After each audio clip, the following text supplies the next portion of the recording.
you can fall into a place of just deep anger towards yourself because your main priority is to make other people happy, but you're neglecting yourself.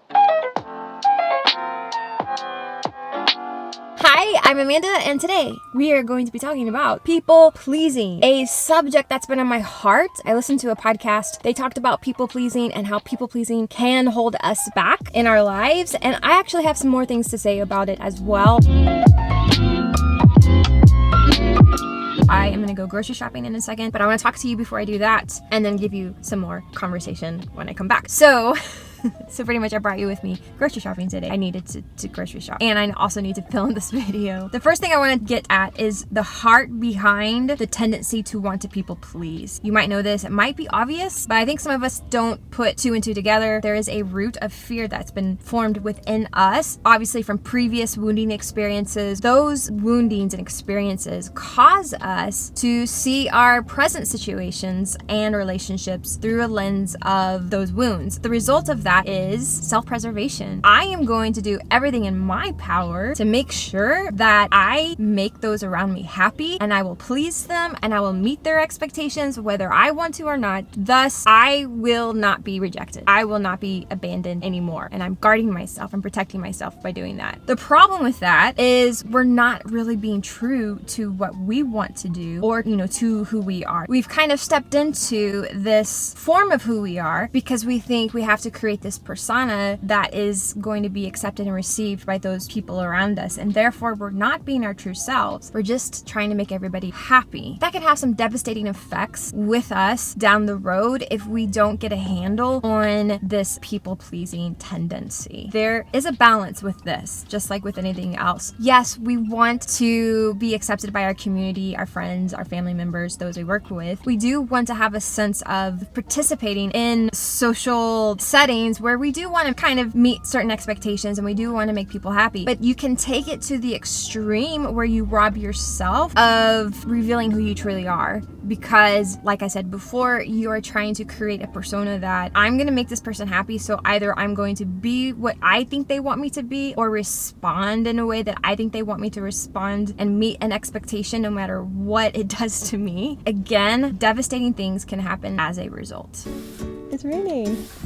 I finished my grocery shopping. Now it's raining. I'm about to head home. But I had a thought while I was shopping. People pleasing, if you do it like a lot, it can encourage the battle with depression as well as a battle with anxiety. Anxiety, obviously, because people pleasing comes from a place of fear, insecurity, afraid people are going to reject and abandon us. When you do seek to meet the expectations of everybody around you and you're working endlessly of trying to make them happy, trying to make these people happy and those people happy and whoever, the people in your life or even on the internet, happy all the time, and that's like on your mind, you're avoiding your own needs, you're avoiding your own interests, you're avoiding making choices that are the best for you. That can encourage depression. Eventually you're going to be angry with yourself for only trying to make everybody else happy. You can fall into a place of just deep anger towards yourself because your main priority is to make other people happy, but you're neglecting yourself. You have to be very careful with this. If you are a people pleaser like all your life, it's gonna catch up with you because you're gonna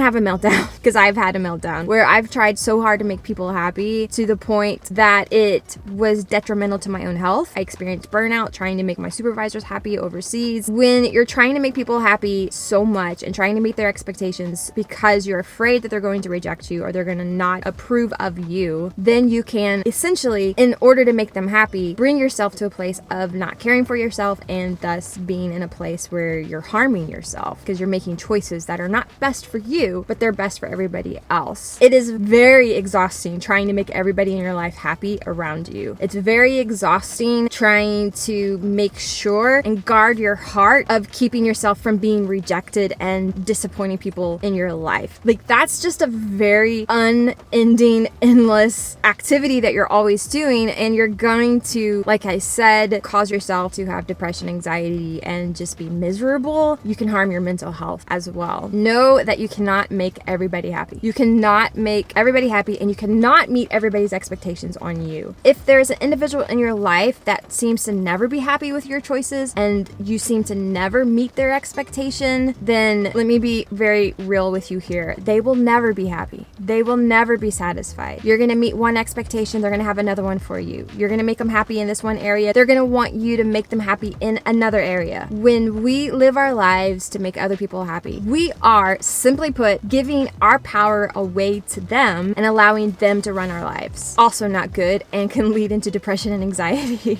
When we give other people our power, God's given us a free gift. That gift is free will. He has empowered each of us to make choices for ourselves. But when we decide to hand that power over to somebody else and make our decisions in life that please other people, we are allowing them to take away our free will, thus robbing us of our own power. You feel powerless. You feel like those people are controlling your lives. Whether it's conscious or subconscious, it's happening. You have given your power away to somebody else, and you've given a precious gift of the Lord away to somebody else when you have decided to allow them to choose how you live your life. And that is not the thing that we're supposed to do as believers in Christ. That is not godly. That is not honoring to ourselves. That is not honoring at all to the Lord. He made you, and He loves you, and He adores you, and He values you, but you're not seeing that for yourself because you only find value in other people valuing you and receiving you and loving you. And we have to come to a place of realizing that the only thing that we need, that we truly need, is to know that we are loved, accepted, and valued and received by God, and that is enough. We don't have to find that with other people around us by doing what they want us to do, making them happy, and then they feel that need in us. That void in our heart needs to be filled only by the Lord. So if you are seeking to be accepted by other people so bad that your choices and your power are given over to them, you do not understand how God has made you. You do not understand your identity in Him as His child, and you do not understand how valuable you are, and you don't need the approval and the acceptance of man. Woo,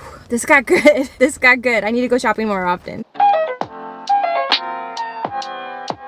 Isaiah 57 verse 11 reads, "Whom have you so dreaded and feared that you have not been true to me and have neither remembered me nor taken this to heart? Is it not because I have long been silent that you do not fear me?" The Lord is saying, whom have you feared that you have not been true to me? God understands that there can be a root of fear that leads us to want to please and even be obedient to something else besides Him. Now, this is obviously talking about the Israelites fearing and dreading other gods, that they were loyal to those other false gods. We can apply this with the same concept of people pleasing. The root of people pleasing, when it's controlling your life, is fear. That fear drives us to want to please them and do the things that they want us to do, that they expect us to do. It can pull us away from not having a reverent fear of the Lord and doing the things that He has called us to do. So scripture to me is very clear that we shouldn't be people pleasers and be all about pleasing other individuals, but that we should be God pleasers. We should seek in our hearts to please Him first and Him alone. He has our best interests at heart, and what He leads us to do is the better choice of any choice that we can make for our lives, people in our lives. When we allow them to take away our power and we hand over our free will to them and give them an opportunity to dictate how our choices should be or the direction our lives should go in, what we are doing is we are putting those individuals on the throne over our lives that belongs only to God. And I see no difference here with the Israelites doing the same thing, but with false gods, false idols. So when we give our power over to other people, we are also giving away a seat that belongs to God. I really believe in my heart that God is searching for the hearts that will please Him above pleasing other people in their lives. He's searching for the hearts that will remain faithful and loyal to Him despite individuals in their lives that are influencing them. When an individual can come to a place of being okay with people rejecting them and not liking liking them because not everybody's gonna like us. When they can come to that place and then still make choices that honor the Lord, there's maturity in that, there's growth in that. It shows a strong character. That's something the Lord wants us all to be at a place at in our lives, where we don't allow people to hinder us from doing the things that He has called us to do and reaching a potential that He has for us. If you don't have a fear of man in a healthy way, if you don't have a fear of man and you don't have a fear of the enemy, but you do have a fear of God, a reverent fear of God, that's where you want to be, because that's when you're unstoppable, and that's when you can do so much for the Lord, because nothing is hindering you. Nothing is holding you back. Reach your potential. Go full out. Don't let people hold you back. Don't let people pleasing hold you back. Do the things that the Lord